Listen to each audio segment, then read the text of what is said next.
Mainly এটা হচ্ছে আমার হলুদ গোলাপ গাছ। এই গাছটা ইদানিং বেশ লম্বা হয়ে আমার বারান্দার ভিতর দিয়ে এসে পুরো এলাকা ছড়িয়ে যাচ্ছে। তো এটা বোঝা যাচ্ছে যে এটা আর কি না কাটা পর্যন্ত কিছু হবে না। বাট আমার আর কি গাছ কাটাকাটি করতে খুবই কষ্ট লাগে, খুবই কষ্ট লাগে। কিন্তু এটা এইভাবে বেরিয়েই যাবে, কখনো আর ফুল দিবে না। সেজন্য অনেক বুকের মধ্যে পাথর নিয়ে একবার এখানে না ওইখানে কোনখানে কাটলে বেটার হবে, কোনথায় কী, এটা অনেক একটি করে আমি অনেক কষ্ট করে গাছের ডালটা কেটে ফেলি। এটা যে কী পরিমাণ কষ্ট হয়েছে আমার, যাই হোক আমি একটা ভূতা ছুরি নিয়েছি, তার জন্য কাটতেও আমার কষ্ট হচ্ছিল, ছুরিতেও দম হচ্ছিল না, কেটে গেছে।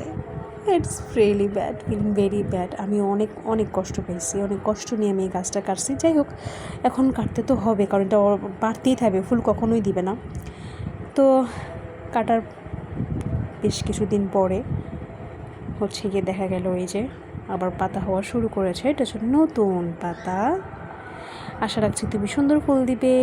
টাটা।